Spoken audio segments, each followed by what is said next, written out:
들어오세요. 벗어놓으세요. 당신의 슬픔을. 여기서는 침묵하셔도 좋습니다. 라이너 쿤체의 시집 은엉겅퀴에 수록된 한 잔 제스민 차이의 초대, 전문을 읽어드렸습니다. 이 낮은 목소리에 시를 소리내 읽어보는 오후입니다. 안녕하세요. 여기는 문학라디오 문장의 소리입니다. 안녕하세요. 저는 DJ 시인 이영주입니다. 문장의 소리, 새 책을 낸 작가를 모시고 작품을 둘러싼 다양한 이야기를 들어보는 시간. 지금 만나요로 시작합니다. 오늘 손님으로는 박규현 시인님 모셨습니다. 어서 오세요. 반갑습니다. 안녕하세요. 박규현입니다. 네, 박규현 시인님 간단하게 소개해 드릴게요. 2022년 한경 신춘문예 시 부문에 당선되며 작품 활동을 시작하셨습니다. 오늘 이야기 나눌 시집 뭐든 나는 사랑받는다를 출간하셨습니다. 요즘에 어떻게 지내고 계신지 근황부터 여쭤보고 싶은데요. 최근에는 일기를 좀 열심히 쓰고 있는데요. 네. 원래도 일기를 열심히 썼었는데 요새는 시를 잘 못 쓰다 보니까 일기라도 열심히 쓰자라는 마음으로 일기 열심히 쓰고 있습니다. 아, 그 일기가 뭐 독자들과 만날 수 있는 건가요? 블로그에 산문처럼 쓰고 있기도 해서 네. 블로그 링크로 들어오시면 언제든지 보실 수 있어요. 네. 그 등단도 등단이지만 첫 시집도 출간하셨는데 너무 축하드리고 소감을 좀 여쭤봐도 될지. 예. 여러 가지 행사도 있었고 독자분들 만날 시간도 꽤 있었는데 네. 처음에는 너무 쑥스러워서 시집이라는 게 나왔다는 것 자체가 제대로 못 펼쳐봤다가 7월에 완독회가 있어가지고 네. 이제야 조금씩 다시 보는 중입니다. 실감이 좀 안 되고 네. 네, 내향적이다 보니까. 네. 네. 근데 박규현 씨는 또 독특한 게 2022년 한경 신춘문예 시 부문을 수상하셨고 시집도 22년 1월에 아침달 출판사에서 발간되었습니다.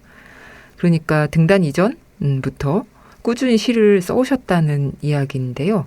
어떻게 이렇게 한꺼번에 됐는지 과정을 좀 설명해 주시면 좋을 것 같아요.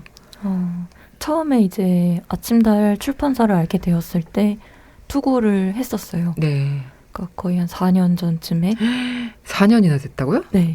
4년 전쯤에 투고를 처음에 했는데 네. 그때 수정해서 다시 보고 싶다고 하셔가지고 네. 1년 정도 이제 걸쳐서 수정을 했고요. 네. 그래서 다시 보냈는데 이제 반려 메시지를 받아서 네. 아침달은 연이 아닌가 보다 이렇게 생각을 하고 이제 김수영 문학상에 준비를 했었어요. 네네. 그래서 김수영 문학상 준비를 또 했는데 그때 제가 안 되고 이제 이기리 시인님이 당선이 되셔서 김수영 문학상도 아닌가 봐 이렇게 생각을 하다가 아침달에 한 번 더 이제 던져봤는데 네. 작년 3월 말쯤에 네. 계약을 하자고 말씀해 주셔서 네. 그때 이미 계약이 되어 있었고요. 네. 그러고 신춘문예는 원래 투고 생각이 없었는데 책이 나오고 나면 정말로 투고는 못하게 되는 거니까 네, 그냥 한번 던져보자라는 마음으로 이제 투고를 했었고 그렇게 당선이랑 시집이 동시에 거의 나오게 되었는데요. 네. 아마 제가 문창과를 좀 오래 다녀서 네. 작품 수가 좀 많이 쌓이지 않았나 그런 생각을 하고 있습니다. 네. 와, 그래도 대단하신데 왜냐하면은 그 4년이라는 기간 동안 무언가를 시도해서 그 시도가 약간 어려워지고 이런 과정을 견뎌내시느라고 되게 보통 내공으로는 힘드셨을 것 같은데 최근에 시집 나오셔서 굉장히 제가 알기로는 인기가 많은 걸로 알고 있는데 시집에 대한 그 독자들의 반응 같은 게 있으면 기억나는 게 있으실까요? 그러니까 사실 제가 처음에 이 제목으로 투고를 했었는데요. 아침달 출판사에. 네. 별로 이렇게 좋아요. 바로 이런 반응은 아니셨어요. 그래서 주변에도 제목으로 상의를 많이 했었는데 네. 다들 모든 나는 사랑받는다는 좀 아닌 것 같아 이렇게 말씀을 많이 하셔서 다른 제목이 될 줄 알았거든요. 네, 결국에는 이 제목이 나왔고 다른 독자분들께서 시집 읽고 다시 이 제목을 봤을 때 되게 슬프게 다가온다? 라고 해주신 반응이 되게 인상적이었고 그런 느낌을 주고 싶었거든요. 네. 그리고 또 다른 제일 인상적이었던 건 어떤 분이 블로그에 리뷰를 적어주셨는데 네. 힐링 시집인 줄 알고 빌렸다가 이렇게까지 우울한 시집은 처음 본다. 그래서 저를 되게 이해해보고 싶어서 인터뷰도 다 찾아봤지만 네. 인터뷰도 너무 어려웠다. 네. 이런 독후감이 기억에 납니다. 네. 저도 비슷한 그런 느낌이 하나 있었는데 제가 두 번째 시집 언니에게 냈을 때 분홍색 그 창문 틀로 되어 있고 그래서 막 힐링 시집인 줄 알고 샀다가 악플을 누가 다셨더라고요. 아마 이런 것들이 되게 어쩔 수 없는 시의 세계인 게 아닌가 싶어서 저도 굉장히 흥미로운 기억으로 남아있는데 이 모든 나는 사랑받는다라는 시집에 총 45편의 시가 실려 있고 이 시집이 어떤 시집이다 아까 약간 말씀을 해주시긴 하셨는데 본인이 직접 시집을 소개한다면 어떻게 설명해 주실 수 있을까요? 20대 초반, 중반 걸쳐서 쓴 시들이 묶여 있고요. 네. 이제 20대 초반에는 내가 여성으로 살아가면서 겪었던 폭력 혹은 체험들을 위주로 에너지틱하게 많이 썼던 것 같아요. 이렇게 20대 초반을 보냈고 나의 죽음에 대해서 좀 직면하고 생각하는 시기들을 보낸 시편들이 그때 많이 나왔다면 20대 중반에는 나의 죽음이 아니라 친구들의 죽음에 대해서 생각하면서 쓴 애도의 시들이 많아서 그런 것들이 저가 의도하고 싶진 않았고 그렇게 되리라고 생각도 못했던 지점이지만 이제와 돌이켜 생각해보면 나로 출발했던 어떤 죽음에 대한 게 나아가서 우리의 죽음으로까지 맞닿는 지점이 될 수 있지 않았나. 그래서 그런 시편들이 묶여 있다고 생각하고 있습니다. 네. 생각보다 너무 묵직한 얘기를 하셔가지고 저는 가벼운 질문이었는데 네. 아니 박규현 시인 웃으실 때 보면 애기 같고 되게 밝은데 또 얘기를 갑자기 이렇게 쑥 들어오시니까 당황스럽습니다. 네. 우리는 언제나 살고 죽고 하는 것이죠. 네. 네. 시집에 등장하는 록교, 아주라는 그 인물들이 나오는데요. 그 인물들의 이름을 붙이고 또 이렇게 설정을 하게 될 때 그 어쩌면 캐릭터성인데요. 이런 것들을 어떻게 하시게 됐는지 조금 소개해 주시면 좋을 것 같아요. 사실 록교랑 아주라는 캐릭터를 연작시로 쓸 생각은 전혀 없었거든요. 근데 연작시로 쓰게 된 게 시가 안 써질 때마다 캐릭터를 소환했더니 되게 뭔가 잘 써지는 느낌을 받는 거예요.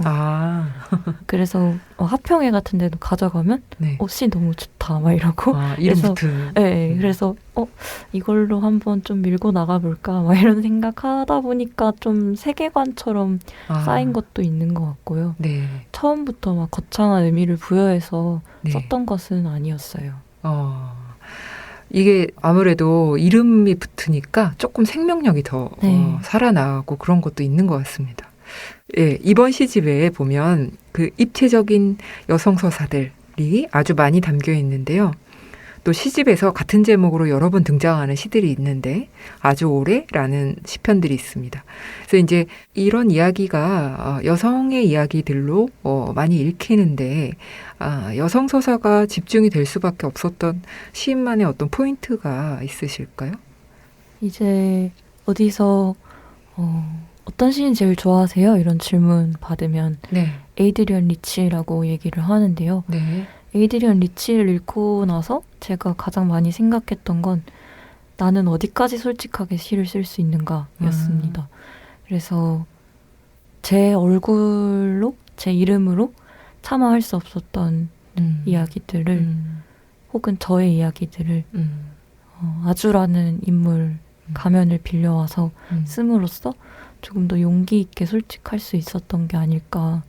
그래서 그런 면에서 여성 서사를 부각해야지 이렇게 썼다기보다는 제가 체험했던 것, 제가 피부로 느꼈던 것 이런 것들을 위주로 쓰다 보니 자연스레 그렇게 된 것 같아요. 저도 공감을 하는 게 그 여성 시인들이 어떤 시적 서사를 구현을 할 때 일부러 여성 서사를 넣어야지 이런 건 아닌 것 같아요. 그냥 아무래도 이제 시인의 어떤 세계를 보여주려다 보니까 여성적 내러티브가 많이 생길 수밖에 없는데 그 여성적 내러티브도 예전과는 좀 다르죠. 예전에는 스테레오 타입의 그런 게 있었다면 지금은 이제 과감하게 어떤 상처들에 대해서 이야기할 수 있는 그런 분위기가 좀 있는 것 같아서 사람들이 시집을 많이 사랑해 주시는 것 같다. 그래서 모든 여성들이 사랑하는 시집. 연결이 안 되네요. 죄송합니다. 네, 시집의 추천사 나이덕 시인께서 써주셨는데 잠깐 일부를 들려드릴게요. 박규현은 세계 인식을 고백이나 주장이 아니라 언어의 배치와 운동을 통해 조율해 나간다. 그의 언어는 문장과 문장의 간격이 넓고 인과적 순서나 논리를 따르지 않는다. 단절되거나 도치된 문장들이 많고 때로는 동사 하나만 먼저 던져진 채 다른 말들을 기다리고 있다. 박규현의 시를 읽는다는 것은 그 미세하고 다양한 파동을 몸으로 느끼는 일이다. 네, 그래서 이 부분을 읽으면서 저도 공감을 했는데 몸으로 느끼는 시다. 이런 것이 굉장히 잘 발견된 추천사인 것 같았어요. 그래서 이제 그 시 읽기가 아직 어려운 독자들이 있을 텐데 뭐 박규현 시인 시집도 그렇고 또 다른 시인의 시집도 그렇고 이렇게 한번 읽어보세요 라고 제안한다면 어떤 것이 있을지 여쭤봐도 될까요? 사실 저도 시를 많이 읽고 좋아하지만 네. 저도 막 모든 시를 다 완벽하게 이해하고 받아들이는 건 아니라고 생각하거든요. 그래서 시가 좀 어렵다고 생각하시는 분들에게 드리고 싶은 말씀은 일단 그냥 받아들이는 대로만 받아들이면 되고 이해가 안 되는 영역은 그대로 남겨두어도 괜찮다고 말씀을 드리고 싶네요. 네.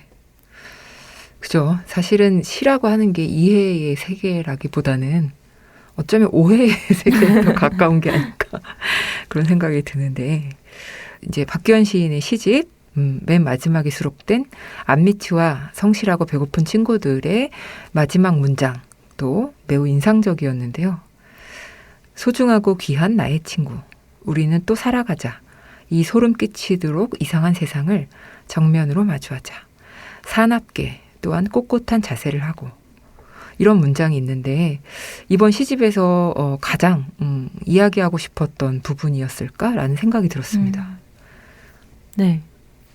끝인가요? 마지막이 네. 원래 다른 문장이었는데 제가 교정본 이렇게 주고받으면서 네. 고쳤던 부분이었거든요. 네. 그 사납게라는 단어를 갑자기 책 제목이 생각이 안 나는데 페미니스트 선언문 모아둔 책이거든요. 우리는 다 태워버릴 것이다 라는 책의 띠지에 우리는 사납게 뭐 어쩌고저쩌고가 있었어요. 그래서 그걸 딱 보고 사납게라는 말이 들어가면 너무 좋을 것 같은 거예요. 마지막을 이렇게 정리할 수 있게끔. 그래서 그걸 급하게 수정을 했는데 수정을 하고 보니까 처음에 썼던 버전보다 훨씬 더 마지막으로 이렇게 장식하기에 좋은 문장이었다고 느껴져요. 네. 근데 지금 시인님은 사나운 태도가 전혀 없으셔가지고 약간 나른한 태도. 근데 너무 멋있는 문장이었던 것 같아요. 네.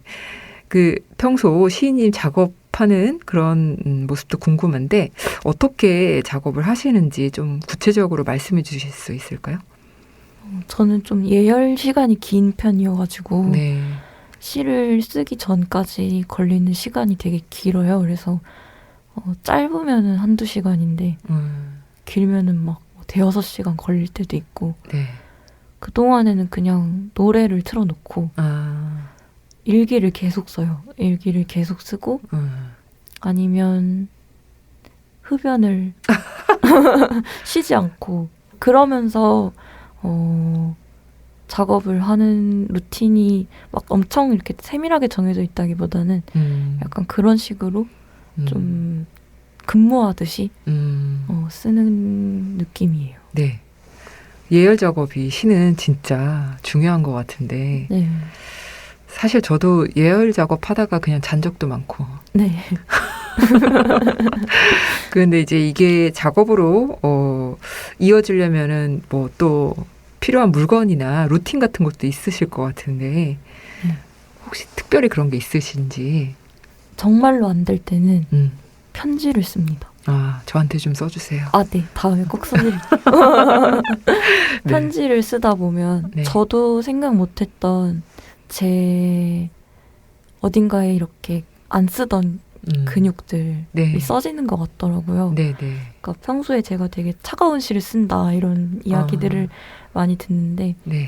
그러니까 편지는 이제 수신인이 정해져 있으니까 그렇죠. 되게 따뜻하게 이런 말들이 나올 때가 있잖아요. 그럴 때 제가 안 쓰던 근육을 쓰는 느낌이라서 정말 안 써질 때는 네. 편지를 쓰고 그 누군가를 이렇게 계속해서 생각하는 마음에서 비롯된 문장들이 가끔 시에 들어가기도 하는 것 같아요.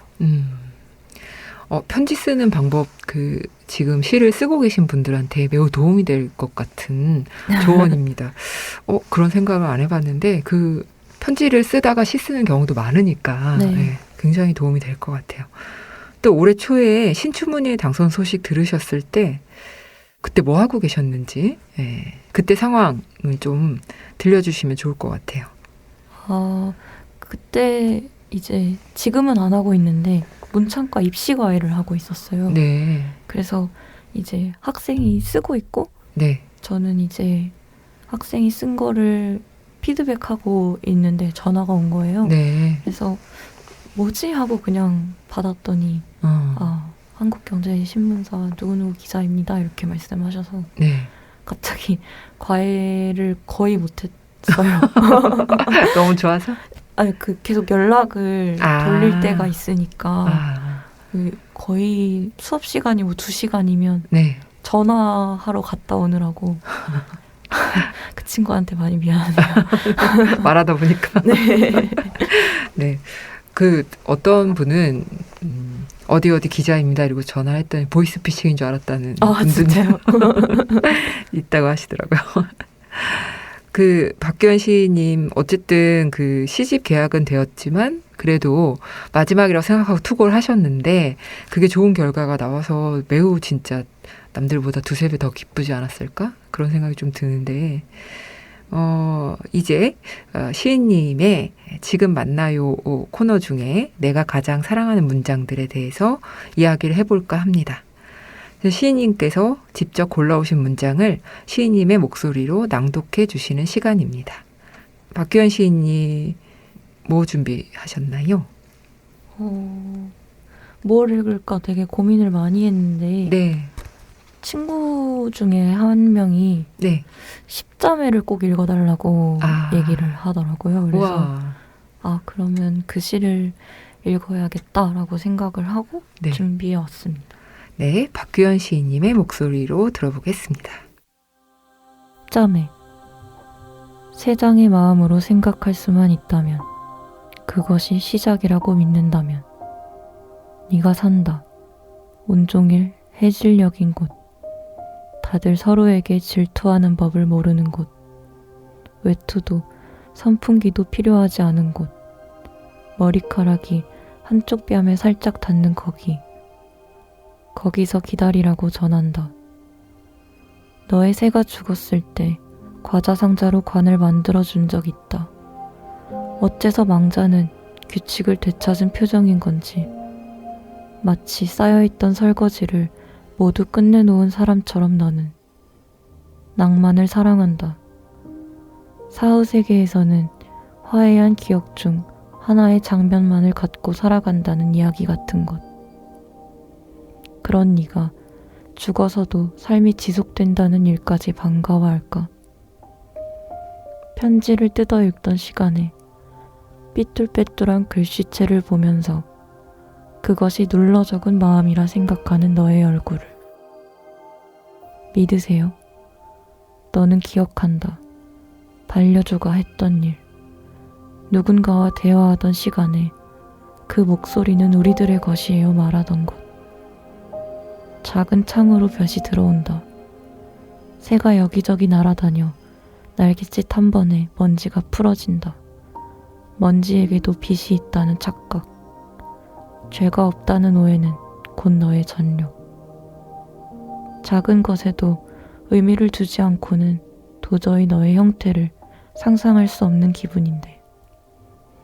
다 그만두고서 양말도 안 신고서 침대 속으로 파묻힌다. 안타까워해도 너는 나아갈 것이다. 건조대에 널어둔 옷들이 천천히 말라간다. 누구로부터 해방되고 난 이후의 삶. 오로지 손님만 남고 환영 없는 나날 속에서 낙원에 도착했다. 그렇게 믿겠다. 네. 아까 말씀해 주셨지만 친구분이 부탁을 해서 이 시를 선택하게 되었다라고 말씀을 해 주셨는데 오늘 제가 이상한 건가요? 박기현 시인님이 시를 낭독해 주시는데 왠지 울면서 하시는 그런 느낌이 있는데 그 목소리 톤 때문이신 것 같기도 하고 그래서 매우 되게 마음 깊이 들려오는 시였습니다. 걱정했어요. 이거 낭독하시다 우시는 아닙니다. 시인님께서 시를 쓰는데 영향을 준 작가들도 분명히 있으실 텐데요. 비밀처럼 간직한 나만의 작가. 혹시 공개해 주실 수 있을까요? 아, 이거 준비 안 해오셨군요. 아니요. 너무 유명해가지고. 그리고 약간 홍보가 될까봐. 아, 괜찮아요. 네. 네, 괜찮습니다. 어차피 마감이 되었으니까요. 네, 그리고 자기가 사랑하는 작가 홍보하는 거 매우 좋죠. 네, 저 실비아 플러스. 실비아 플러스 시 너무 좋죠. 네, 네. 소설도 좋아하고 시도 네. 매우 좋아합니다. 네, 그 실비아 플러스 저도 20대 때 읽고서 되게 감명받았었는데 어떤 부분이 되게 좋으셨어요? 사실 실비아 플러스는 시보다 소설을 더 좋아하는데요. 제가 벨자. 네. 그 실비아 플러스 하면 이렇게 이미지가 있잖아요. 네. 그러니까 그 사람의 살아온 삶이라던가 죽음에 대한 과정 같은 것들에 대한 단편적인 이미지가 실비아 플러스라는 작가를 좀 왜곡되게 만드는 것도 있다고 생각을 하게 만든 것이 벨자라는 소설 때문이었어요. 그래서 내가 실비아 플러스에게 나도 모르는 어떤 환상을 갖고 있었구나. 그냥 실비아 플러스도 굉장히 나와 같은 어딘가에 좀 진절머리 나기도 하는 그런 성격을 갖고 있던 한 사람에 불과했는데 내가 너무 신화적으로 네. 혹은 서사적으로만 실비아 플러스를 생각했던 것은 아닐지 그런 생각을 하게 되어서 네. 만약에 실비아 플러스의 시 대표시만 알고 계시거나 아니면 그의 살아온 인생에 대해서만 알고 계시는 분들이 이 문장의 소리를 들으시면 꼭 한번 다 읽어보시기를 추천드립니다. 네. 되게 지금 실비아 플러스라고 하는 시인이 만들어낸 시와 소설의 세계에 대해서 얘기를 잘 해주셨는데요. 이제 시인님 이야기로 돌아가서 제가 알기로는 시인님께서 산문 메일링 서비스 진행하고 계신다고 하셔서 이 메일링 서비스에 대한 이야기를 좀 해주세요. 처음에 어떻게 시작하게 되셨는지. 사실 메일링 서비스를 맨 처음에 했던 것은 등단하기 전에 이제 독립문예지에서 네. 비등단 시인으로 활동하던 때에 네. 시봇이라는 메일링 서비스를 했었어요. 아, 시봇? 네. 네. 제가 로봇처럼 시를 빨리 쓴다 이런 거를 가지고 구독자분들한테 단어를 받아서 네. 그 단어가 다 들어가게끔 시를 썼거든요. 네. 그래서 그런 메일링 서비스를 이렇게 꽤 오래 했었어요. 한 5개월 정도? 네, 그러고 난 다음에 이제 등단하고 난 이후에는 제가 산문을 좀 잘 못 쓰는 것 같은 거예요. 그리고 좀 내 생각을 시집을 낼 때 했던 생각들 혹은 나의 지금 현 상황 같은 것들을 일기와 다른 방식으로 네. 좀 적어보면 정리를 해두면 도움이 되겠다 싶어서 시작을 했고 사실 지금은 3, 4월에만 하고 지금부터는 그냥 블로그의 연재식으로만 네. 하고 있습니다. 네. 아, 그러시구나. 그 메일링 서비스 하는 것과 블로그의 연재는 좀 또 약간 독자층이 달라지기도 하는 그런 좀 변화가 있는 부분인 것 같긴 합니다.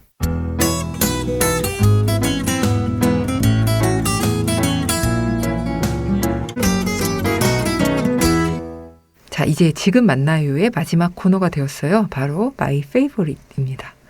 작가들이 최근 꽂힌 음악, 감동받은 영화부터 새로 발견한 맛집까지 요즘 푹 빠져있는 것에 대해 독자분들과 함께 이야기 나눠보는 코너 속 코너입니다. 박규현 시인님, 요즘 푹 빠져있는 것이 있다면 무엇일까요? 제가 요새 옷바람이 나가지고요. 옷이 뭐 바람이랄 게 있나? 너무 사가지고. 늘 좋잖아요. 네. 근데 옷을 사니까 너무 좋은 게 제가 아까도 말씀해 주셨지만 내향적인 사람이어가지고 네. 밖에도 잘 안 나가고 네. 사람 만나는 것도 힘들어하고 이랬거든요. 네. 근데 옷을 사니까 네. 막 사람 만나고 싶어지는 거예요. 오. 새 옷을 입고 누군가를 만나야 꽃가신 신고. 네, 의미가 있어지는 거라고 생각이 돼서 네. 그래서 요새 되게 최근에 약속을 뭉텅이로 잡아가지고 옷이 끊이지 않고 도착하고 네.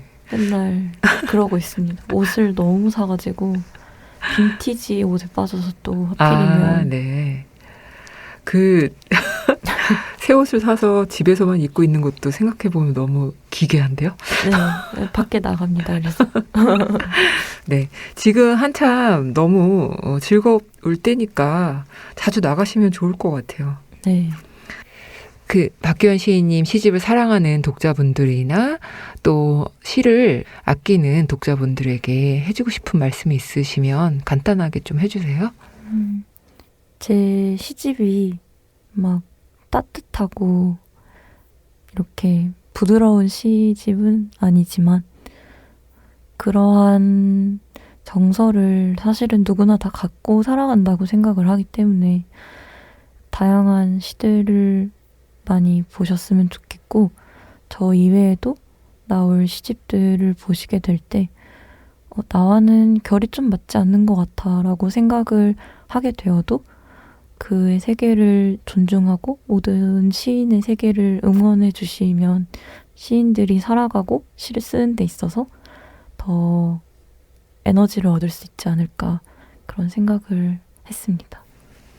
네, 다양한 시세계를 함께 들여다봐 주시면 고맙겠습니다. 저도 괜히 덧붙이네요. 네, 끝으로 두 번째 시집 기다리고 있는 독자들을 대신해서 여쭤볼까 하는데요. 첫 시집과 다르게 담아내고 싶은 두 번째 세계가 있다면 어떤 부분이 있을지 약간의 방향성이라도 말씀해 주시면 좋을 것 같아요. 네, 이제 첫 번째 시집 모든 나는 사랑받는다에서는 현실이랑 되게 맞닿아 있는 얘기들을 많이 했는데 네. 다음에 시집을 묶어낸다면 제가 만들어낸 세계 안에서 벌어지는 일들을 쓰고 싶다는 방향성을 최근에는 갖고 시를 쓰고 있어요. 네. 내가 만들어낸 세계라고 하는 것이 또 되게 인상적으로 들어오는데요. 앞으로 두 번째 시집 많이 기다리겠습니다. 작품이 많다고 하셨으니까 곧 내시겠네요. 네, 지금까지 모든 나는 사랑받는다의 박규현 시인을 모시고 이야기를 나누었습니다. 오늘 함께해 주신 소감 어떠셨나요? 제가 슬프게 말하는 것 같지만 네, 오늘 되게 기분 좋은 날이고 저 믿기지가 않아요. 정말 기분 좋은 날이고 네. 네. 믿어주세요. 네, 알겠습니다. 울지 않았습니다. 네, 그 활동 계획이 있다면 더 좀 소개를 해주시고 청취자 여러분께 끝인사도 부탁드릴게요. 네, 6월 매주 토요일마다 네, 포에트리엔에서 실비아 블라스 전집 완독회가 있고요. 7월 마지막 주 수요일 네, 이제 이유은 시인이 진행하시는 네, 시대의 사랑과 함께 모든 나는 사랑받는다 완독회가 있을 예정이에요. 네. 구체적인 뭐 포스터나 뭐 이런 게 나오면 따로 더 공지를 하겠지만 네. 지금까지 잡혀있는 행사 계획은 그렇습니다. 네. 아, 되게 참여할 수 있게 구체적으로 말씀을 해주셔서 네. 너무 좋은 것 같습니다. 앞으로도 다른 분들한테도 이런 방법을 소개해드려도 좋을 것 같습니다. 네, 박규현 시인님, 눈은 슬펐으나 행복했던 박규현 시인님 보내드리고요. 1부는 마무리하겠습니다. 그럼 잠시 뒤에 다시 만나요.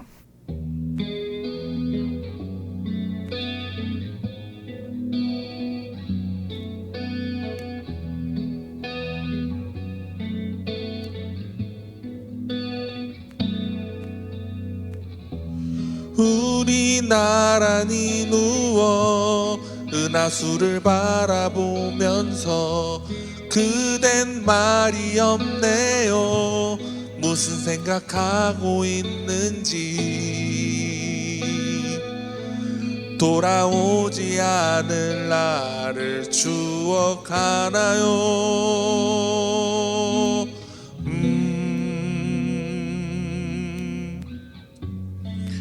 우리에게 다가오지 않은 내일을 두려워하나요? 지나버린 시간도 찾아오지 않은 시간도 모두 잊어버리고 지금만을 느껴보아요. 누구에게도 차마 얘기한 적 없었던 작은 비밀 하나 말해 줄까요? 문장의 소리.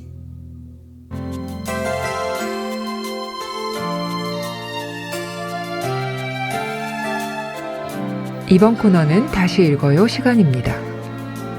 오늘은 어떤 책이 기다리고 있을까요? 오늘 다시 읽어요를 준비해 주신 송하연 시인께서 소개를 해주시겠습니다. 안녕하세요. 문장의 소리 애청자 여러분. 저는 시 쓰는 송하연입니다. 어떤 책을 여러분에게 소개시켜 드릴까 고민을 하다가 고른 책은요. 허수경 시인의 첫 번째 시집 슬픔만한 걸음이 어디 있으랴라는 시집입니다. 허수경 시인은 2018년 위암으로 타계하시기 전까지 6권의 시집을 내셨는데요. 그 중에 슬픔만한 걸음이 어디 있으랴는 실천문학에서 88년에 처음으로 출간한 시입니다. 이 시집을 왜 여러분에게 특히 소개시켜드리고 싶었냐면 독일로 허수경 시인이 유학한 뒤에 시집들은 더 알려지기도 하고 그런데 슬픔만한 걸음이 어디 있으랴는 나온 지도 오래되었고 해서 여러분들이 다시금 꼭 한번 읽어보셨으면 해서 추천드립니다. 이 시집 안에 탈상이라는 시가 있는데요. 그 시에서 사람들이 오늘은 고추모를 심고 내일은 탈상을 준비하고 있습니다. 고추모를 심는 행위는 살아있는 자들의 생존을 위해서 혹은 생명의 성장의 시작점으로 작용하는 날이기도 하고요. 하지만 내일 탈상인 어버이의 3년상을 마침하는 날은 가슴에 품고 있던 죽은 자를 이제 죽음의 세계로 돌려보내는 날이기도 합니다. 이러한 애도의 마무리는 살아있는 자를 위한 것이기도 하죠. 그러므로 가족이든 마을이든 민족이든 우리는 애도의 절차 속에서 살아감을 이 시 한편에서도 알 수 있는데요. 슬픈 만한 걸음이 어디 있으랴가 이러한 애도 작업을 시집 전체에서 해 나가고 있는 시집입니다. 그래서 여러분에게 죽음과 삶이 함께 교차되는 지점에서 살고 있는 우리에게 꼭 한 번 더 읽혀야 되는 시집 아닐까 해서 추천드리게 됐습니다. 네. 감사합니다. 근데 한 20초 남았거든요. 네, 가장 좋아하는 시가 어떤 시세요? 허수경 시집의 그 시집 중에서? 이 시집에서 제일 좋아하는 시는 아까 이야기 드린 탈상이라는 시예요. 네. 그냥 고추모를 심고 있는 한 장면으로 시작을 하는데요. 그런데도 그 하루에 네, 3분 됐습니다. 예. 감사합니다. 네, 다시 읽어요. 허수경 시집 슬픈 만한 걸음이 어디 있으랴 들으셨습니다. 문장의 소리가 2022년 개편을 맞아 새롭게 코너 하나를 더 선보이게 됐죠. 바로 당신의 첫 시간입니다. 이제 막 활동을 시작한 신인들의 고군분투기, 작가가 되기 위해 쏟았던 열정과 앞으로의 포부에 대해 이야기 나눠볼까 합니다. 오늘은 함윤희 작가님 함께 자리해 주셨습니다. 네, 어서 오세요. 네, 안녕하세요. 저는 소설을 쓰는 함윤희입니다. 네, 함윤희 작가님에 대해서 소개해드리자면 2022년 서울신문 신춘문예에 되돌아오는 곰이 당선되면서 작품 활동을 시작하셨습니다. 작가님 요즘 어떻게 지내고 계신가요?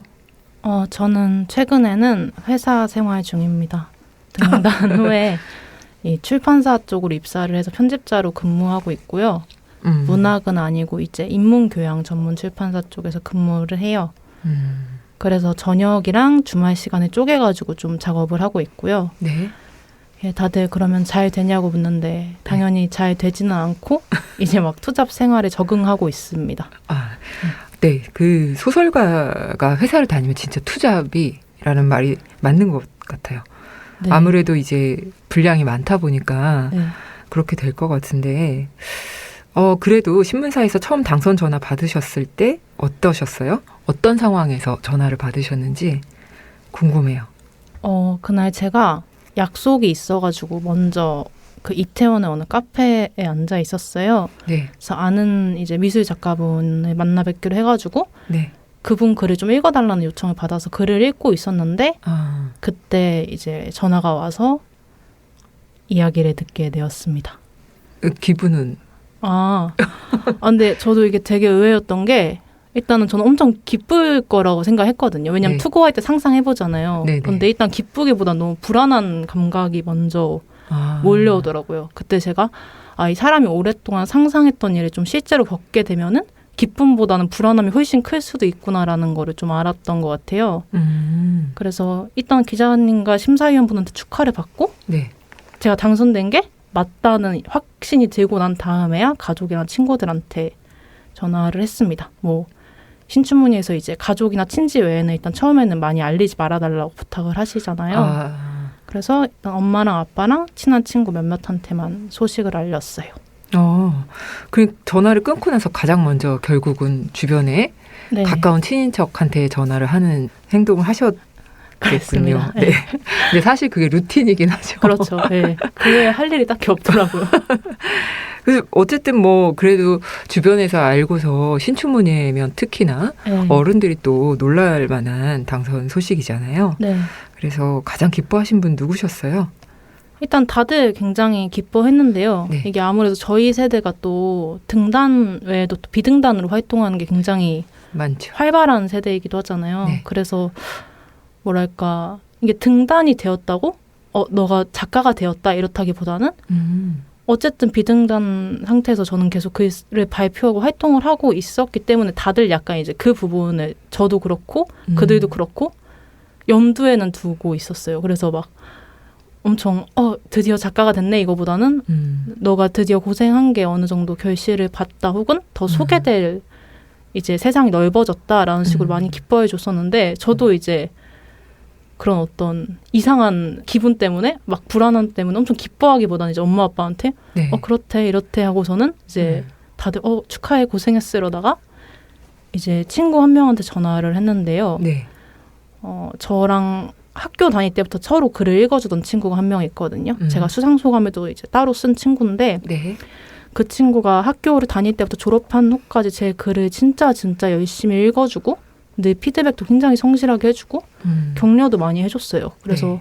저는 이제 삶에서 그렇게까지 제 글을 끈질기게 읽어준 친구가 처음이었기 때문에 네. 당연히 이 친구한테 무조건 연락을 해야겠다 싶어 전화를 했는데 네. 사실 저희 어머니 아버지도 뭐 우시진 않았거든요. 근데 이 친구가 하자마자 엉엉 우는 거예요.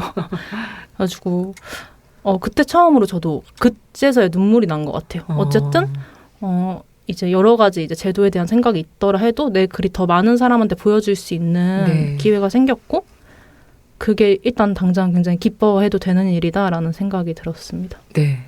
그 같이 사실은 글 속에 있는 마음을 나누던 친구라고 봐야 할 텐데 네. 결국 그 친구가 그렇게 실감을 해주니까 그제서야 실감이 되셨나 봐요. 네. 그리고 어쨌든 이렇게 누가 제 일로 그렇게 울어주면 저도 괜히 눈물 나잖아요. 그래서 그렇죠. 고마웠던 기억입니다. 네, 억울하고 분해서 온 건 아니겠죠. 아니요. 당연히 좋은 마음이 컸습니다. 네. 저 농담이고요. 네. 네. 갑자기 너무 이렇게 진지한 분위기로 가서 농담 한번 해봤습니다. 알겠습니다. 소설을 처음 쓰게 된 계기 같은 거 다들 궁금해 하실 텐데 네. 그 함윤희 작가님 당선 소감을 보면 14살에 나는 여러 가지 삶을 살고 싶었다. 그래서 소설을 쓰기로 했다. 이렇게 쓰여 있었는데 그렇다면은 14살이면 중2병일 때인데 그때부터 중1이요. 네, 중1이군요. 죄송합니다. 그때부터 소설가를 꿈꾸신 건가요? 소설가를 꿈꿨다기보다는 소설가가 되는 게 맞겠다는 생각을 했어요. 왜냐면은 그 이전부터 계속 소설을 썼었거든요. 그런데 네? 그게 굉장히 그 이전부터요? 네, 초등학교 때부터. 대단하다. 네. 동화 아니고? 네, 그때 되게 진지한 네. 우와. 소설이었어요. 저 네. 나름대로는. 네. 근데 그게 너무 재미있는 일이라서 이제 음. 저한테는 머릿속으로 맨날 문장들을 생각하면서 지냈고 네. 그 전에 가졌던 장래 희망들도 되게 많았는데 네. 가끔은 이제 하고 싶은 일이 너무 많은데 이제 삶이 그거에 비하면 좀 짧겠구나 이런 생각이 드는 거예요. 그래서 어느 날 학교에서 집으로 돌아가다가 근데 소설을 쓰면은 그 모든 거를 좀 이렇게 두루 체험할 수 있겠는데? 라는 생각이 들었고 그렇다면 좋다. 이걸로 하는 걸로 하자고 결정을 했습니다. 네. 이걸 하는 걸로 하자. 네. 내가 소설가가 되는 게 맞겠다. 네, 이런 어떤 당찬 네. 아이의 계시가 내려오듯이. 대단한 아이인 것 같습니다. 결국 처음에 소설을 쓰게 된 계기가 여러 삶을 한번 살아보고 싶다라는 건데 그러면은 어쨌든 되게 어릴 때부터 소설을 쓰셨으니까 네. 첫 소설, 그러니까 탈고한 첫 소설? 네. 그게 뭔지 혹시 기억나시나요? 네. 11살 때인가 12살 때 썼던 소설인 것 같은데요. 네. 그때가 이제 제 인생에서 제일 열정적으로 책을 읽던 시기였고. 네? 정말 그러니까 진짜 누가 시키거나 어떤 의무감이 아니라 정말 순수하게 오로지 너무 재미있고 행복해서 책을 읽던 첫 시기였어요. 이제 10대 때는 그렇게 보냈는데. 네. 그때 이제 아무래도 엄청 많이 읽다 보면 쓰고 싶어지는 욕망이 있고. 네. 그리고 당시 저희 집 컴퓨터가 인터넷이 안 돼가지고 할 수 있는 게 사실 메모장 기능밖에 없었거든요. 네. 그래서 거기에 쓴 소설이 처음으로 쓴 소설이었는데 저도 왜 이 소설을 썼는지 기억은 안 납니다만 어떤 미국에 있는 여자애가 태어나서 죽을 때까지 얘기를 썼어요. 그래서 스스로 장편이라고 생각하면서 썼고 네. 그때 장편 개념이 있으셨군요. 사실 단편 개념이 없었죠. 오히려, 장편밖에 안 읽었었으니까. 네. 네, 그래서 이 정도면 책 한 권은 되지 않을까 이런 마음으로 썼던 것 같은데 당시에 좋아하던 책들이 이제 해외에서 나온 어떤 소녀 주인공들이 1인칭 화자로 등장하는 소설들이었어요. 뭐 되게 대중적인 버전으로 빨간머리 앤도 있고 네. 막 그 당시에 뭐 아나스타샤 시리즈 같은 것도 있고 그랬는데 네. 뭐 그런 내용들이 사실 굉장히 평범하다면 평범하다 할 수 있는 여자아이가 친구들이랑 놀고 애인을 만나고 뭐 결혼해서 아이를 낳고 직업을 갖고 이런 보편적인 인생을 사는 심리 소설을 저도 써본 거죠. 다 쓴 다음에 당연히 뿌듯했고 그냥 끝자를 써고 뿌듯했고 엄마 아빠 친구분들 중에 저랑도 되게 친한 아저씨가 계셨어요. 그래서 그 아저씨를 아저씨랑? 네, 불러가지고 소설을 보여줬던 기억이 납니다. 네. 재밌어하셨더라고요. 아니 아저씨가 공감을 하셨을지 모르겠는데 네. 소녀의 이야기니까 네. 호기심으로 읽었으면 또 재미있었을 수도 있겠다는 생각은 드네요. 네, 일단 제가 소설 한 편 완성한 거에 대해서 되게 칭찬을 해주셔가지고 그게 엄청 기뻤던 기억이 나요. 와, 근데 미국에서 네. 사는 삶에 대한 상상 같은 거를 그 당시에 해서 그걸 작업으로 했다는 것도 되게 성숙한 아이 같은 느낌이 좀 드는데 원래 주변 이야기 이렇게 하잖아요. 네, 제가 좀 어린이 사대주의자여가지고 어머 너무 크게 웃어서 죄송합니다. 아닙니다. 네, 아니, 그 말이 네. 나올 줄은 몰라가지고. 네, 약간 어렸을 때 이제 뭔가 해외 영화가 되게 더 멋있게 느껴지고 네. 이름도 막 세 글자 한글 이름보다는 뭔가 길고 네. 막 성도 분리되어 있고 이런 게 멋있어 보여가지고 네. 썼던 것 같아요. 네, 그럴 수 있죠. 그 신춘문예 그 당선 작품 보면 1월 1일에 신문에 공개되는데 그래서 독자들이 되게 궁금해 하잖아요. 근데 그때 작품에 대한 리뷰나 감상 중에 혹시 독자분들이 남기신 것 기억나는 게 있으신가요? 사실 일단 처음에는 제 개인적으로는 막 신춘문예 작품에 대한 주목을 당장 많이 느끼지는 못했어요. 이제 그 이후에 네. 뭐 건너 이야기 듣게 된다거나 네. 혹은 뭐 책으로 묶인 후에 후기를 보게 된다거나 하는 형식으로 봤고 네. 처음에 들었던 반응은 대부분 이제 주변 지인들의 반응이 먼저였죠. 근데 재미있다고 하는 사람도 있었고 그리고 또 이제 인터넷에 있는 비평 중에서는 이러이러한 점은 좋지만 저런 점은 아쉽다 뭐 이런 반응도 당연히 있었는데요. 뭐 당시에는 이제 사실은 그런 작업에 대한 피드백이 잘 이루어지지 않는 비등단 플랫폼 위주로 글을 쓰다 보니까 네. 어떤 반응이든 이제 반응이 없는 것보다 훨씬 낫다. 고마워하자 그런 마음으로 받아들이고 있었어요. 네. 그중에서 이제 특히 기뻤던 반응은 역시 이제 아는 분들이 보내주신 피드백들이 저한테 직접적으로 오는 반응이다 보니까 좀 기억에 남는데요. 네. 굉장히 친한데 오랫동안 만나지 못했던 친구가 이제 갑자기 전화를 해서 되게 축하한다. 상 받은 것도 일단 축하하지만 난 너의 소설이 너무 좋았고 그 좋음에 대해서 그러니까 작품이 좋았다는 사실에 대해서 축하를 해주고 싶다 이렇게 말했는데 네. 그게 굉장히 사려 깊은 칭찬으로 여겨져서 저는 엄청 좋았습니다. 네. 되게 내밀한 또 리뷰들인 것 같아요. 네. 얘기를 듣다 보니까 그 작품을 또 발표한 뒤에 결국은 연결이 되는 얘기인데 네. 어쨌든 비등단 플랫폼에서 활동했던 것들도 있지만 이게 제도권 안으로 들어가게 되면 확실히 이런저런 기회가 조금 더 많아지는 건 사실이잖아요. 네. 그러니까 이제 그런 것들을 생각해 봤을 때 가장 그 달라진 점이 있다면 뭐가 있을까요? 일단은 제 개인의 생활로는 사실 거의 달라진 부분은 없고요. 네. 이제 오히려 직장을 다니게 되면서 생긴 루틴의 변화가 제일 큰 것 같고 그래도 이제 말씀해 주신 것처럼 그 저희 세대라는 말로 표현할게요. 저희 세대 안에서는 그 신춘문예나 등단 제도에 대한 어떤 논의와 비판이 꾸준히 이루어지면서도 또 제도가 없이는 글을 발표할 지면이 없는 것도 분명한 사실이고 네. 비등단 작가들이라도 또 아무런 제도나 혹은 플랫폼 없이 네. 그런 것들이 공개된다는 것은 어떤 꿈에 불과하지 않나라는 생각을 저는 계속 글을 쓰면서 많이 했던 것 같아요. 그러니까 네. 어떤 방식으로든 지금의 제도가 아니더라도 네. 계속해서 글을 쓰고 발표하고 소개하고 서로 엮일 만한 장이 필요한데 확실히 저는 이번에 등단을 하면서 이것이 장이 있다는 게 이렇게 다른 느낌이구나라는 생각을 했었거든요. 일단은 글쓰기 면에서 훨씬 대중적으로 소개가 되다 보니까 제 글을 본 분들이 먼저 연락을 해서 이런저런 작업을 같이 하자고 말하거나 네. 이제 잡지 지면 등에 글을 싣자는 이야기를 하면서 네. 훨씬 다양한 방식으로 소개가 되고 네. 제안을 받고 있거든요. 그래서 요새는 이제 그 부분에 대해서 굉장히 많이 생각하고 있습니다. 네. 아무래도 아까 제가 말씀드렸지만 기회가 네. 조금 더 많아진다라고 하는 것이 다양하게 이런저런 경험을 할 수 있는 계기가 되는 거, 그게 이제 어떻게 보면은 지평이 넓어지는 거고, 그런 점에서 비등단과 등단이라고 하는 것을 꼭 구분 짓기보다 원하는 어떤 그 바운드리에서 지평을 좀 넓혀가는 것도 저는 좋을 것 같다는 생각을 합니다.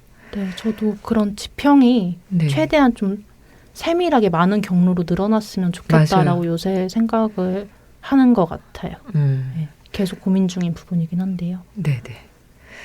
지금 어쨌든 회사를 또 취직을 하셔가지고 네, 그 전에 창작 루틴과 조금 달라진 점도 있지 않을까 네. 그런 생각이 드는데 어떤 루틴을 갖고 계신지 좀 여쭤봐도 될까요? 아, 네.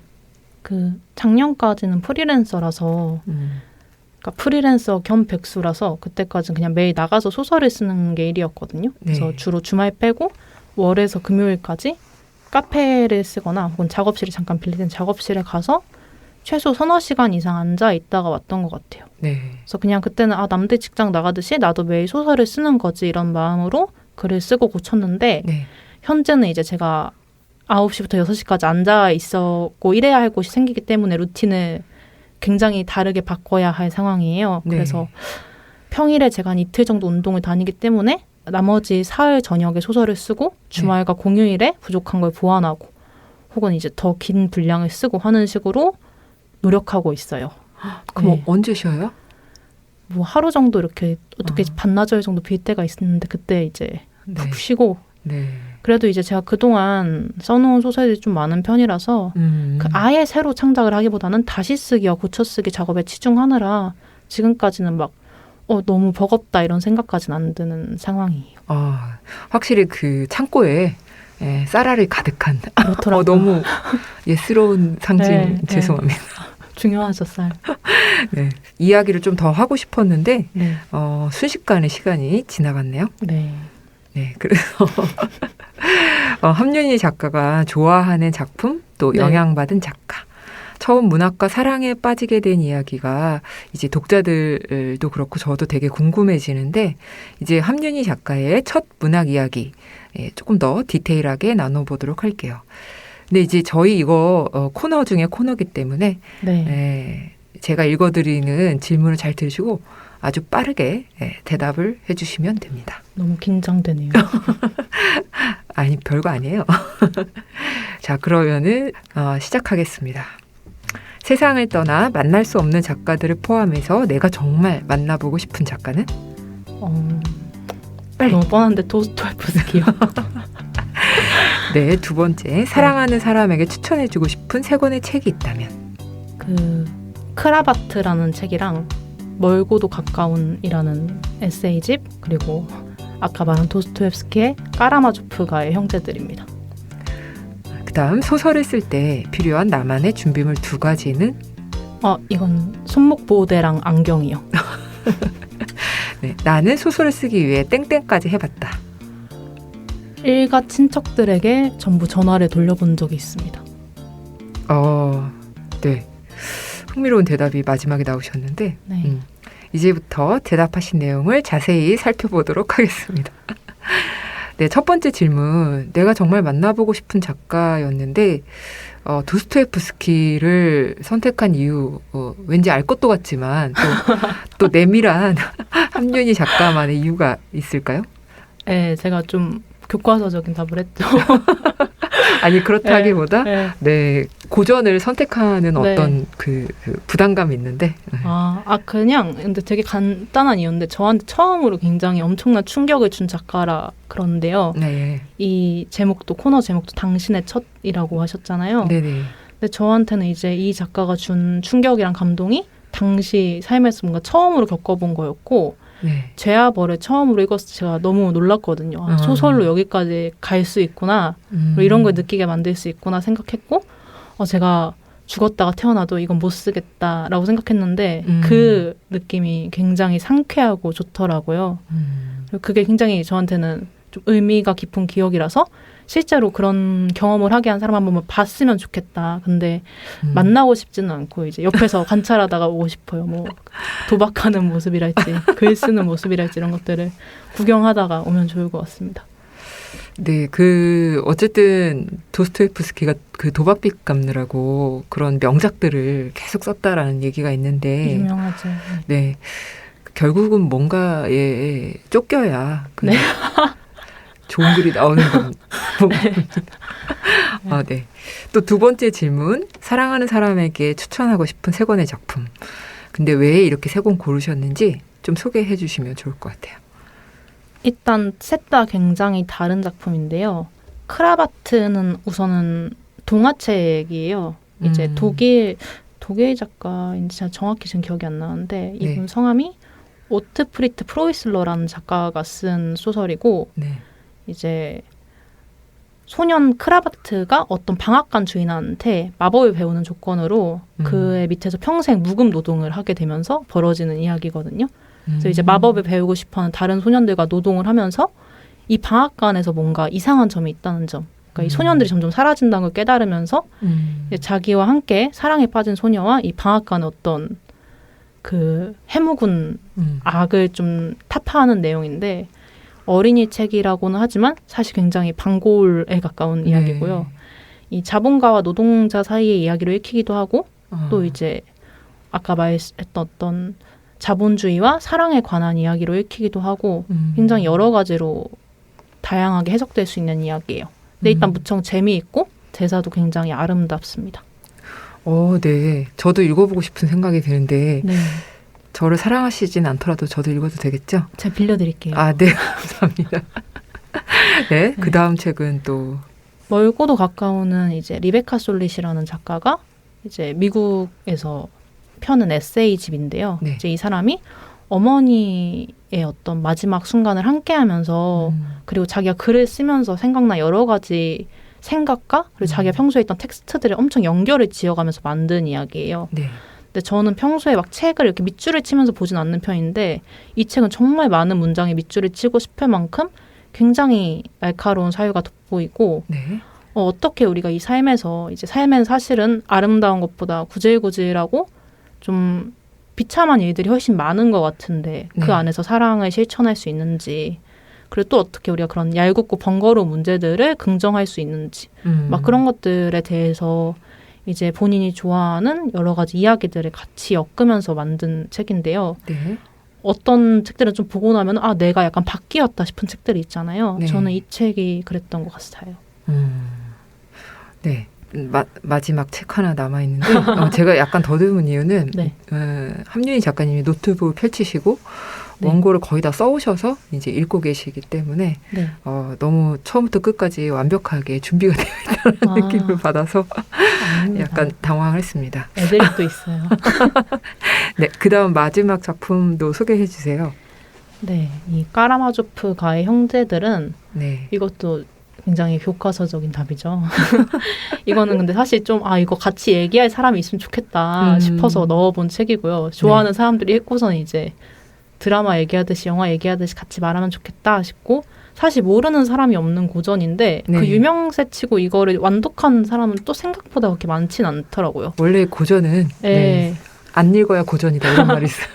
사실 이 소설은 진짜 막장 드라마 같고 흥미진진한 이야기이고 저는 이 책을 이제 제 삶에서 굉장히 좀 힘들고 외롭던 시기에 읽었는데 그때 이제 이 안에서 벌어지는 사람들의 투쟁이 굉장히 어떤 면에서 굉장히 냉정하고 또 엄청나게 뜨겁고 전반적으로 굉장히 사랑스럽게 느껴졌던 기억이 있거든요. 그래서 제가 좋아하는 사람들이랑 이 책을 읽고서는 뭐 이게 어땠다 저게 어땠다 이렇게 같이 이야기를 하면은 좋겠다라고 생각했습니다. 그 신선하게 느껴지는 게 뭐냐면 도스토옙스키 작품을 이야기를 할 때 상쾌하다는 등 뭔가 사랑스럽다는 등 이런 식의 표현을 쓰시는데 그 작가를 이야기할 때 그런 표현 제가 지금 처음 들어본 것 같아요.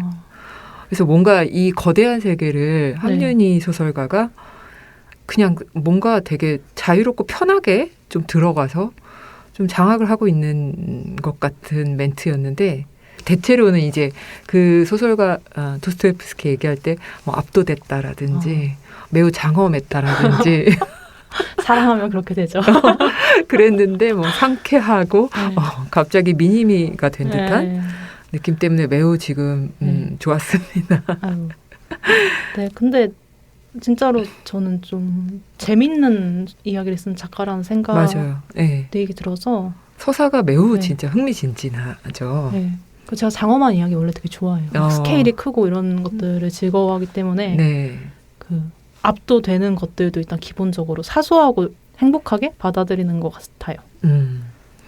앞으로 되게 큰 작가가 될 것 같습니다. 어휴, 감사합니다. 네. 그 세 번째 질문 보면 소설 쓸 때 필요한 준비물 2가지였는데 왜 이 2가지인지 알 거는 같은데 그래도 본인만의 네. 어떤 특성이 있다면 뭐가 있을까요? 이것은 특성이 없고 오로지 건강을 위한 이유인데요.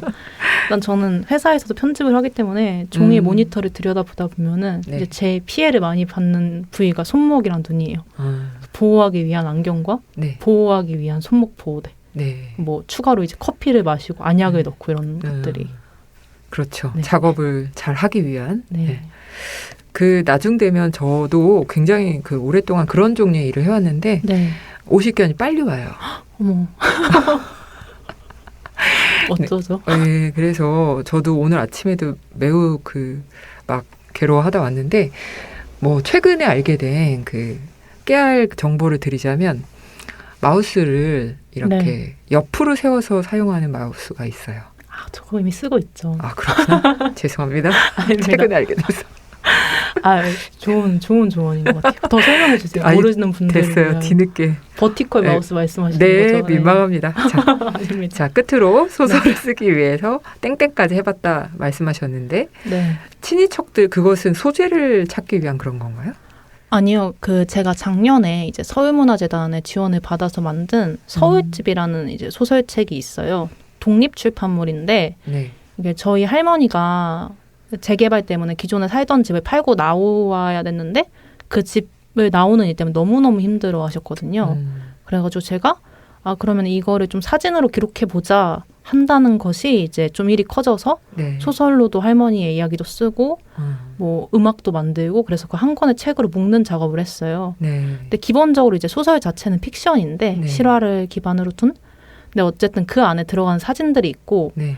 그중에 가족 사진을 찍은 사진이 하나 있어요. 네. 제가 찍은 건 아니고 이제 다른 사진 찍는 작가분이 찍어준 건데 이 사진이 어쨌든 소설 내에서 굉장히 중요한 한 맥락으로 작동을 하다 보니까 이걸 절대 빼면 안 되고 네. 근데 어쨌든 이걸 공개하는 거잖아요. 그리고 사실은 정말 콩알만큼 나와서 분간할 수 없는 얼굴들이긴 하지만은 그래도 이 가족분들한테 이거를 미리 말씀을 드리지 않으면은 실례겠다 싶은 거예요. 그래서 이제 그 전에 미리 다 허가를 얻는 작업을 했는데 네. 사실 그 가족 사진이 이제 저희 옛날 대가족들 아직 네. 제가 아기 때 대가족이 많이 모일 때 시절이라서 네. 이제는 정말 연락하지 않는 먼 친척 어르신 분들도 계세요. 그래서 그분들한테 이제 번호 하나씩 알아내서 연락해가지고 뭐 제가 누구 아들의 딸인 윤이다 이러면서 이런 작업을 하려고 하는데 이제 사진이 이 정도 사이즈로 나온다. 허가해 주실 수 있겠냐 이런 전화를 돌렸던 기억이 납니다. 그 초상권도 있고. 네, 그럼요. 네. 네. 지금 제가 함윤희 소설가를 네. 마주보고 있는데 이 마이크 때문에 한쪽 눈밖에 안 보이거든요. 네. 근데 한쪽 눈으로 함윤희 작가님의 이야기를 듣다 보니까 매우 신선한 느낌이 있는데요. 그러시군요. 네. 그러면서 이제 이런 소감하고도 연결시켜서 얘기를 해보자면 올해 나는 아주 많은 실패를 했다. 하루는 자리에 앉아서 1년간 맞닥뜨린 실패를 적어보았다. 다 적고 나니 그것들이 무척 소중하게 느껴졌다. 이런 이제 문장이 있었는데 이게 소설이나 혹은 다른 작업 그런 어떤 종류의 협업 같은 것과도 관련된 이야기일지 궁금한데요. 네, 물론 그렇습니다. 왜냐하면 저는 소설을 되게 오래 썼고 그리고 여러 가지 이제 지면을 통해서 공개를 했지만 사실은 언제나 좀 부족하게 느껴졌거든요. 그러니까 네. 이걸 읽어주는 사람들이 많지 않다는 생각이 들었고 그리고 특히 제가 협업을 굉장히 많이 했는데 그에 비해서 제가 처음부터 끝까지 적은 단편들 그러니까 오로지 글로만 이루어진 작업을 발표할 기회는 굉장히 적었어요. 네. 그래서 아까 말씀드렸던 대로 제가 뭔가 비등단 작가로서 다양한 방식으로 글을 공개하려고 했지만 내 자신만의 작업을 보여주고 그 여러 사람들한테 나누기란 굉장히 어려운 일이었어서 어떻게 해야지 이제 이 소설을 좀 공개하고 나눌 수 있는 땅을 좀 더 넓힐 수 있을까 이런 생각을 하다 보니까 이제 아까 말한 서울집 같은 작업도 하게 됐던 거고요. 근데 그렇다 해도 어쨌든 저 혼자만 그걸 파기엔 여러 가지 한계가 있었고 그래서 계속 글을 쓰기 위해서 공모전이나 신춘문예 혹은 이제 뭐 여러 작가들을 위한 잡지 지면 이런 데 글을 집중해서 쓸 수 있을 만한 여러 가지 장소에 저를 한번 계속 던져본 거죠. 뭐 학교에도 던져보고 일에도 던져보고 그랬는데 작년에는 아 진짜 사람이 이렇게 많이 떨어질 수도 있나 싶을 정도로 계속 다 실패를 하는 거예요. 사실 작년이라기보다 꾸준히 이어져 왔던 건데 그게 약간 작년에 폭발적으로 느껴졌던 것 같아요. 네. 그래서 진짜 꾸준히 계속 뭔가 떨어지고 실패하는 일만 겪어보다 보니까 이게 내 끝일 수도 있겠다. 그러니까 제가 여기서 더 못 쓸 수도 있겠다라는 생각이 들 정도였어요. 그렇죠. 네. 이게 원래 삶이 뭐 네. 겹경사나 줄초상이라고 하는데 겹경사는 없고 네. 줄초상만 드립다 있는. 너무 슬프네요. 근데 이제 그런 종류의 실패가 네. 또 어쨌든 작가님한테 지금의 결과물을 만들어낼 수 있는 어떤 단단한 토대가 아닐까 그런 생각도 드는데 네. 이 실패가 소중하게 여겨질 수 있었던 그런 어떤 내밀한 이유도 조금 더 말씀해 주시면 좋을 것 같아요. 네.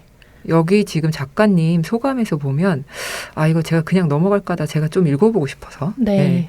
오래전 나는 서우필 선생님에게 말했다. 고작 한 명분의 삶에서도 맘대로 되지 않는 일이 너무나 많아서 무서우니 다른 이들과 마음을 주고받는 일은 관두고 싶어요. 선생님은 내 말을 듣고 조금 우셨다. 다음날 아침에는 어느 소설을 인용한 반장짜리 글을 가져와 반 아이들 모두에게 나눠주었다. 그 글을 모두 옮기기에는 지면이 충분하지 않다. 어쨌거나 그 글자들이 나를 녹여주었다. 글자들은 언제나 그랬다. 이런 표현이 있는데 뭔가 이것과 관련된 이야기도 조금만 해주시면 어떨까 싶어요. 네. 일단 그 처음 말씀해 주신 부분에 대해서 답해 보자면은 이제 작년 같은 때는 돈 버는 일도 글 쓰는 일도 꾸준히 실패를 하다 보니까 혹시 나한테 이제 아무런 재능도 없고 운도 바닥이 났는데 내가 이 일을 계속하는 건가? 내가 너무 억지를 부리나? 이런 생각이 들었어요. 네.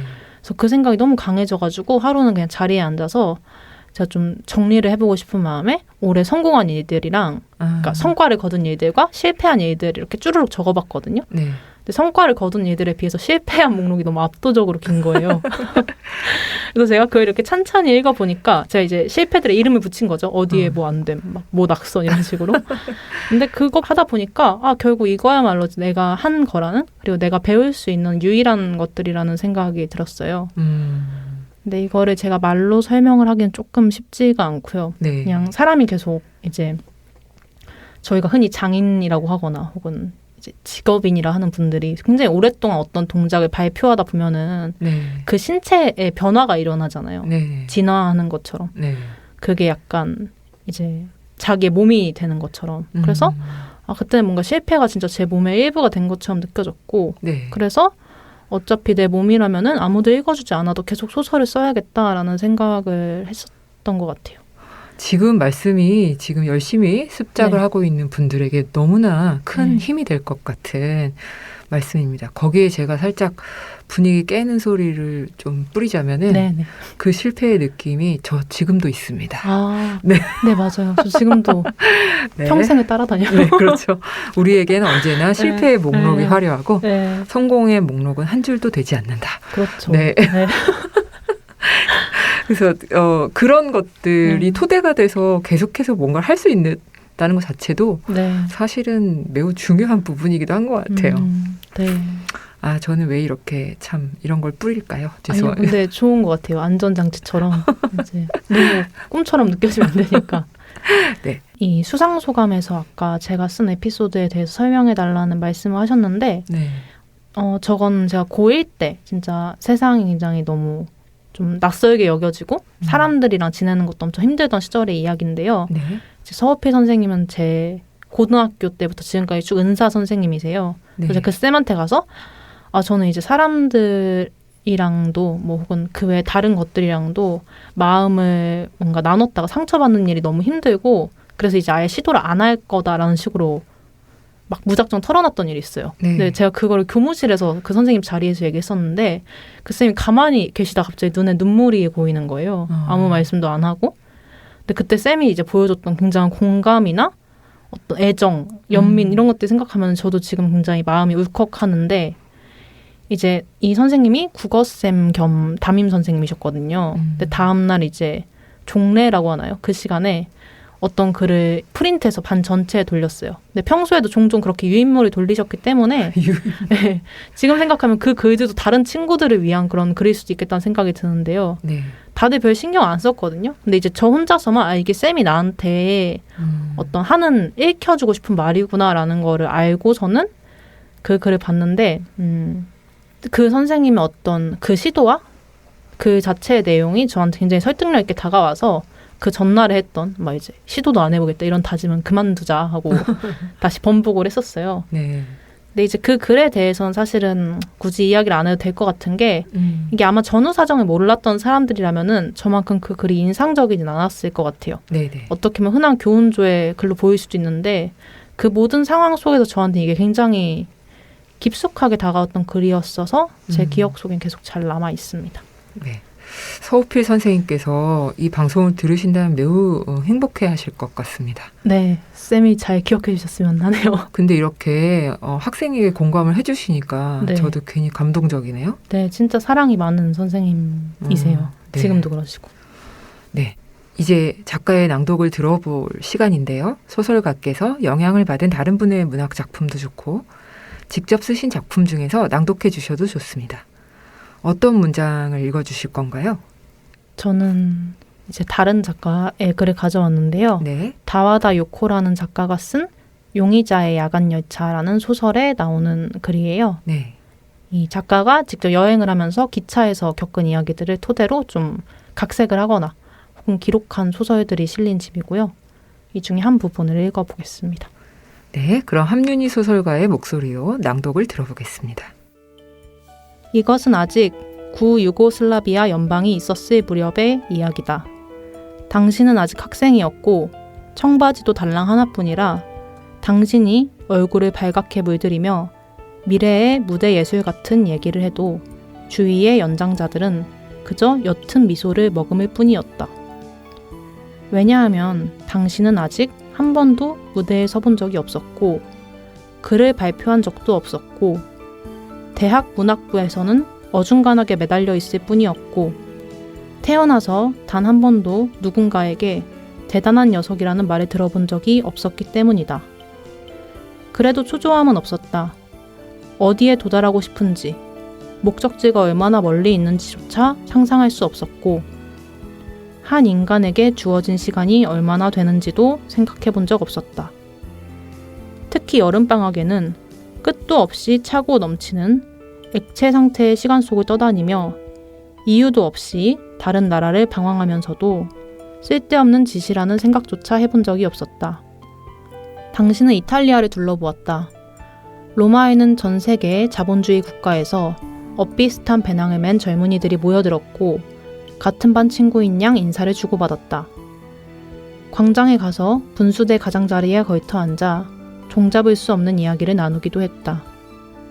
스파게티를 먹으러 가자며 여러 명이 레스토랑을 찾아 마을 이곳저곳을 돌고 너무 비싸 들어갈 가게가 없어 결국 조그만 식료품점에서 빵과 물을 사다 끼니를 때우기도 했다.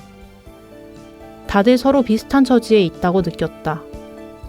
어찌된 영문인지 하나같이 자기는 전쟁을 싫어하고 여행을 좋아한다고 굳게 믿었고 돈이 없는 것과 아직 일도 가족도 없는 게 공통점이라고 막연히 느꼈다. 그러나 지금 돌이켜보면 모두의 공통점은 오히려 돈이 있는 것이었다는 생각이 든다. 돈이 있다는 것은 양의 문제가 아니라 자기가 늘 사용하는 돈을 외화로 교환할 수 있다는 의미다. 네. 이 작품을 읽어주신 이유가 있으실까요? 네, 이 사람은 이제 일본인 작가인데요. 네. 만 22세에 시베리아 횡단열차를 타고 독일로 건너갔습니다. 그래서 이제 그 이후로 독일어, 그러니까 본인한테 모어가 아닌 낯선 언어로 직접 글을 쓰기 시작했는데 제가 방금 읽은 글은 이제 일본인 작가가 독일어로 쓴 글을 한국어로 번역한, 어떻게 보면 이 글자들이 옮겨가는 과정이 굉장히 계속 의식한 글인 셈이죠. 근데 그 부분에서도 하필 또 해외를 돌아다니면서 거기서 본인이 겪었던, 그리고 굉장히 사적이고 공적인 부분에 오가는 내용이라서 같이 읽으면 좋을 것 같았고요. 이 작가는 제가 2017년에 친구들이랑 거리극을 만들 때 특히 많이 참고했던 작가예요. 그때 이제 언어란 게 어떻게 옮겨지는지에 대해서 굉장히 많은 관심이 있었고, 일단 삶 자체도 그렇고 글도 그렇고 그 말들이 어떻게 여러 가지 몸을 투과해서 저희한테 닿는지 그런 것에 대해서 굉장히 재미있게 소개한 작가라는 생각이 들어요. 그래서 최근에 국내에서도 작품들이 많이 소개가 되었고 어쨌든 이 소설은 어떻게든 말을 가지고 만드는 일인데 이 말에 대해서 독보적인 시선을 가진 작가라서, 그리고 또 언제나 이제 재미있는 이야기와 이미지들을 가지고 오는 작가라서 소개를 해드리고 싶었습니다. 네. 이제 함윤희 작가님 데뷔작 되돌아오는 곰이라는 작품 보면 고독한 한 사람이 자신보다 더 고독한 곰을 만나서 조금씩 변화하는 과정을 담은 작품인데 이 작품을 어떻게 구상하시게 됐나요? 사실 이 작품은 제가 쓴 어떤 공무원들에 대한 연작소설의 한 부분으로 구상을 했어요. 처음에는 이제 이 작품에 나오는 노아라는 인물이 또 주인공을 등장한 다른 소설을 미리 쓰고 그 사이에 또 다른 인물이 있는 소설을 쓰고 이걸 마지막으로 썼거든요. 그러니까 순서로만 따지면 제일 마지막 장을 먼저 공개를 한 셈인데 이 공무원을 주인공으로 쓰려는 생각은 꽤 옛날부터 있었어요. 왜냐면 제일 친한 친구가 몇 년 전에 공무원이 됐는데 그 이후로 그 친구가 저한테 들려주는 이야기들이 굉장히 재미있었어요. 예를 들어서 주위의 작가들 같은 경우에는 뭐 그림을 보면서 내가 그린 그림이야, 혹은 내가 쓴 소설이야 이렇게 말을 하는데 이 친구는 이제 공원을 지나갈 때 공원을 가리키면서 이거 내가 관리하는 공원이야 이렇게 말을 하더라고요. 근데 그 세계가 굉장히 궁금했고, 어떻게 보면 이제 현재 한국에서 모험을 하는 입장에 제일 가까운 인물들이 공무원들이 아닌가라는 생각이 들더라고요. 저는 이제 아까 말했던 그런 굉장히 큰 이야기, 모험담을 좋아했고, 그래서 공무원들이 겪을 모험을 이것저것 찾다 보니까 이제 그 연작 소설을 쓰게 된 거죠. 그리고 저는 이제 이 소설에만 국한해서 말하면은 저는 10대 때 지리산에서 자랐는데 사실은 거의 실제적인 고향이라고 할 만해요. 근데 실제 거기서 곰과 관련된 일들을 꽤 자주 겪었고 동네 아이들 중 몇 명은 이 지리산 곰 방생 프로젝트에 가기도 하고 그리고 이번 소설도 실제로 이제 제가 고향에서 알고 계셨던 그 국립공원에서 곰팀으로 근무하셨던 분께 여러 가지 방면에서 취재를 좀 하고서는 쓴 이야기예요. 저는 이 야생곰이 굉장히 흥미로운 주제라 생각하는데 그냥 국내는 반달가슴곰을 엄청 희귀종으로 생각하면 보호하지만은 또 한편에서는 사육곰들이 웅담 퇴치를 위해서 우리 속에서 길러지고 있고 또 이들을 구조하고자 하는 움직임도 있고 여러 가지 방면으로 그런 상황들이 벌어지고 있거든요. 그래서 한국에서도 최근에 계속 동물, 비동물, 인간, 비인간 이런 것에 대한 화두가 짙어지고 있는데 이 야생곰이 그런 논의를 굉장히 적극적으로 보여주는 일화라고 느꼈습니다. 얘기를 듣다 보니까 시간이 훌쩍 지나서 이제 문장의 소리를 마쳐야 될 시간입니다. 끝으로 오늘 참여해 주셨는데 어떠신지 그리고 어떤 작가가 되고 싶은지 이렇게 마무리해 주시면 좋을 것 같아요. 저는 질문지를 미리 받았을 때 이 답이 굉장히 어려웠는데요. 일단 매일매일 그 답이 바뀌기 때문에 딱 하나를 가지고 이런 사람이 되고 싶다라고 딱 제 스스로 결정하기가 어렵더라고요. 그래서 처음 이 질문지를 받은 날에는 비겁하지 않은 작가가 된다고 해야지 이랬다가 다음 날에는 근데 굳이 그렇게 말할 필요가 있나? 이런 생각이 들었었는데 그냥 그런 생각이나 고민들을 제가 지나치지 않고 계속 쓰다 보면은 그냥 소설 자체만으로도 그런 게 다 드러날 수 있지 않을까. 굳이 제가 이렇게 되고 싶다 말하지 않아도 소설을 통해서 그런 것들이 대신 말해질 수 있다면 좋겠습니다. 감사합니다. 이제 문장의 소리 마칠 시간입니다. 함께 해주신 함윤희 작가님 감사합니다. 감사합니다. 문장의 소리는 청취자 여러분과 늘 함께합니다. 3분 책 광고는 누구나 책을 홍보하고 알릴 수 있는 코너입니다. 신간을 낸 작가, 편집자, 그리고 독자분들의 많은 참여 바랍니다. 다시 읽어요는 시간이 흘러도 여전히 울림을 주는 책들을 다시 소개하는 코너입니다. 함께 나누고 싶은 책이 있다면 문장의 소리 게시판에 사연을 남겨주세요. 다양한 선물이 기다리고 있습니다. 문학광장 인스타그램과 페이스북 페이지에 이번 방송과 관련된 퀴즈가 업로드됩니다. 정답을 맞춰주시는 분들께도 문장의 소리와 함께하는 협찬사의 다양한 상품 보내드립니다.